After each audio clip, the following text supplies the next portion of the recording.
नमस्कार and I welcome to sticky knowledge.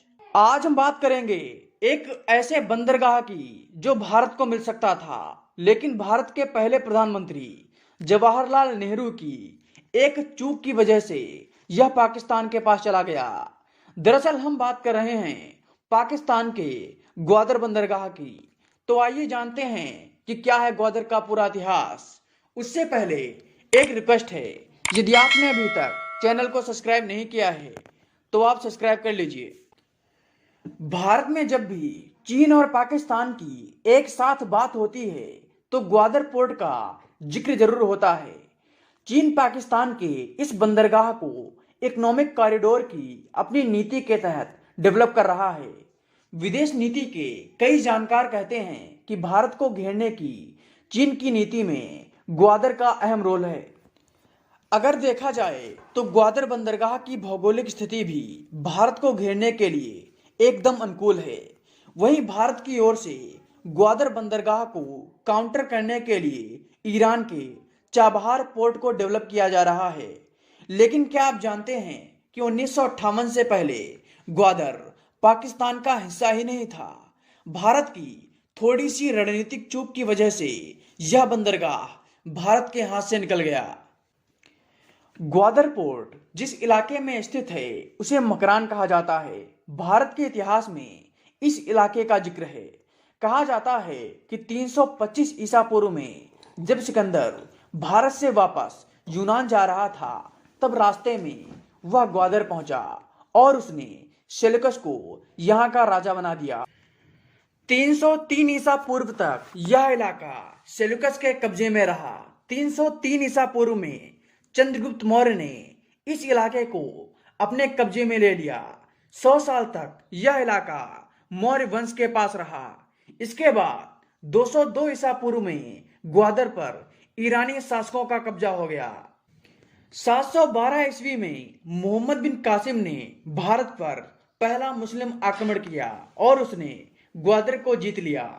इसके बाद यहाँ बलोच कबीले के लोगों का शासन काफी लंबे समय तक रहा।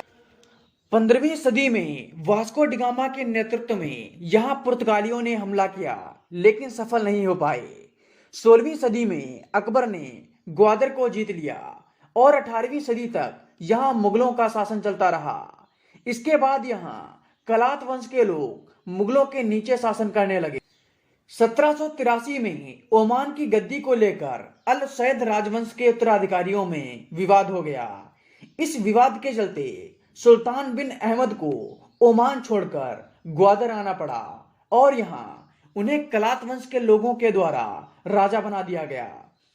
1797 में सुल्तान बिन अहमद को ओमान की राजगद्दी भी मिल गई, लेकिन उसने ग्वादर पर अपना नियंत्रण बनाए रखा।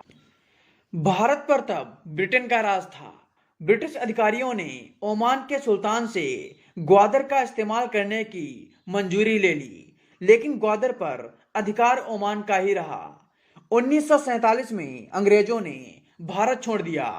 भारत और पाकिस्तान दो अलग अलग देश बन गए, लेकिन ग्वादर का स्वामित्व अभी भी ओमान के पास ही था। ओमान के सुल्तान ने ग्वादर के इस इलाके को भारत को बेचने की इच्छा जताई, लेकिन भारत सरकार ने इसे खरीदने से इनकार कर दिया। 8 दिसंबर 1958 को मात्र $3 मिलियन में पाकिस्तान ने इस बंदरगाह को खरीद लिया। इसके बाद 2013 में चीन और पाकिस्तान के बीच एक समझौता हुआ, जिसमें पाकिस्तान ने 40 साल के लिए ग्वादर पोर्ट चीन को दे दिया। वहीं भारत इस कदम की काट निकालने के लिए ग्वादर से 170 किलोमीटर दूर ईरान के चाबहार पोर्ट को डेवलप कर रहा है।